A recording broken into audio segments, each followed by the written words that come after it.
Good morning. Welcome to Daily Focus. I apologize that I had to miss on Friday, but I was helping one of our church members pour some cement, and it was the only day we could do it. And we had to fight a little bit of weather, but the Lord blessed and allowed it to get done. And we thank the Lord for His grace. But by the time I got done with that, it was in the early afternoon and had a lot of other stuff planned. But Revelation chapter 4, this is a great chapter. Remember that Revelation is laid out for us to help us understand the order of future events. And so chapter 4 follows. So there's the general picture in chapter 1 centered around Jesus Christ. Chapters 2 and 3 are written to the local churches that represent the church age, the age of grace. And then when you get to chapter 4, you find that everything's going to start with the rapture. And so in chapter 4, he says, "After this I looked, and behold, a door was opened in heaven. And the first voice which I heard was as it were of a trumpet talking with me, which said, Come up hither, and I will show thee things which must be hereafter. And immediately I was in the spirit, and behold, a throne was set in heaven, and one sat on the throne, and he that sat was to look upon like a jasper and a sardine stone, and there was a rainbow round about the thrones in sight, like unto an emerald. And round about the throne were 24 seats, and upon the seats I saw 24 elders sitting, clothed in white raiment, and they had on their heads crowns of gold. And out of the throne proceeded lightnings and thunders and voices, and there were 7 lamps of fire burning before the throne, which are the 7 spirits of God.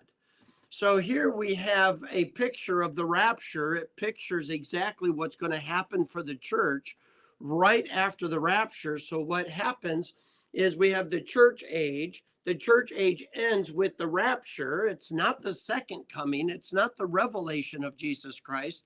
It's the rapture of the church. It's when the bride of Christ goes to meet Jesus Christ. What's going to happen in heaven over 7 years is first the judgment seat of Christ, or sometimes known as the Bema, and then followed by the marriage supper of the Lamb, where God is symbolizing the consummation of the relationship between the church and Jesus Christ.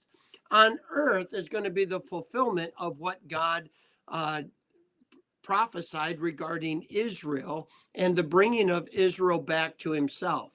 And so God changed his program to include the Gentile world, the church age, the age of grace.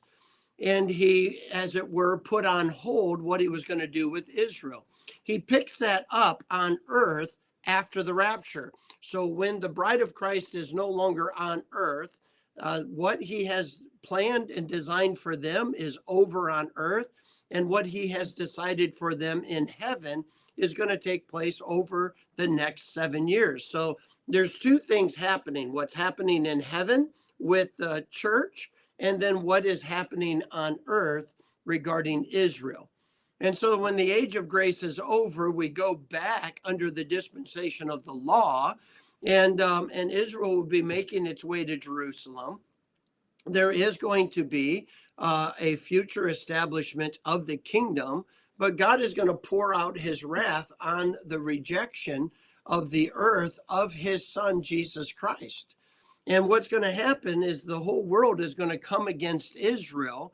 And at the end of the 7 years, as the world looks like they're about to take out Israel, Jesus Christ shows up at the revelation. And this is when he's going to come all the way down to earth, his second coming. And when Israel looks on him whom they pierced, they will believe. In other words, all of the Israelites will realize the one that they crucified on a cross was indeed the Lamb of God, the promised Messiah, and they will be saved. And God will, with the spoken word, destroy the entire armies of the world that have come against Israel. in all that is going on in the Middle East, never forget this: God's eye is on Israel. And if you want to see how close prophetic events are getting, just keep an eye on Israel. It was very fascinating to me the other day as I was watching the news that all of a sudden there came up a picture of three world leaders. The top one was Putin from Russia, Xi from China, and the Ayatollah from Iran or Persia. Well, we all know that thousands of years ago, God prophesied or predicted that at the end times, that there would be three major players that were going to come against Israel. It would be Russia, the king of the East, China, and Persia, which is Iran. And so I found it fascinating to have a news story about how these three are uniting together against what is going on in Israel. We do know that at the beginning of the tribulation, the Antichrist comes on the scene and sets up a treaty that is going to make him a world-class leader, and he is going to take credit for producing peace on the earth, specifically creating peace in the Middle East.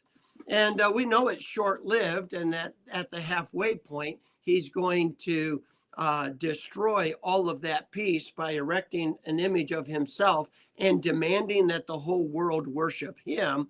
And we call that the abomination of desolation. And for the next 3.5 years, God pours out his wrath on the earth and for those who would follow the Antichrist rather than accepting Christ.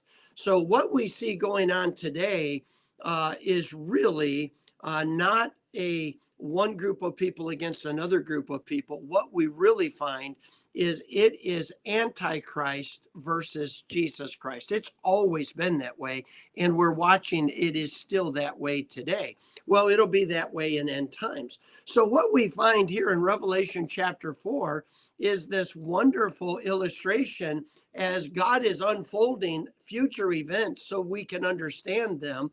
The first thing we see is that in heaven, before the throne of God, with Jesus Christ sitting on the throne, and the 24 elders that are surrounding the throne, the attention is not on them, but they are present, but the attention is on Jesus Christ and the power of his voice, the thundering, the lightning, the magnificence of his presence, the beauty that surrounds him.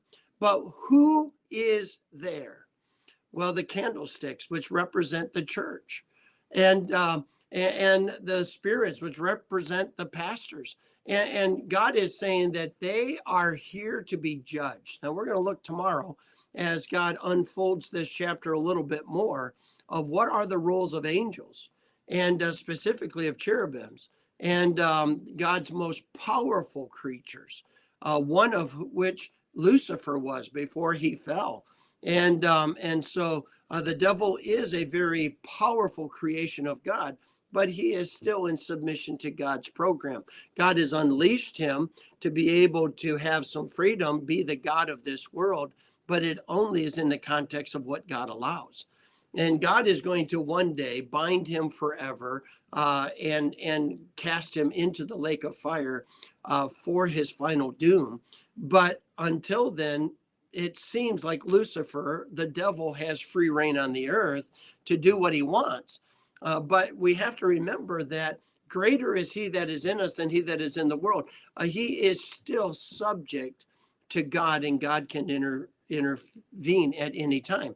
But I don't want to get into tomorrow's lesson, but there is so much that we learn about these cherubims and their role and in their power, and we'll talk a little bit more about that tomorrow. But here we find here in chapter 4 just a wonderful illustration of the time frame. So you say, Pastor, why are you a pre-trib rapturist? Well, because the Bible, when it lays out the order, follows the church age with the rapture, where the church of God is sitting in judgment before the throne of God in heaven.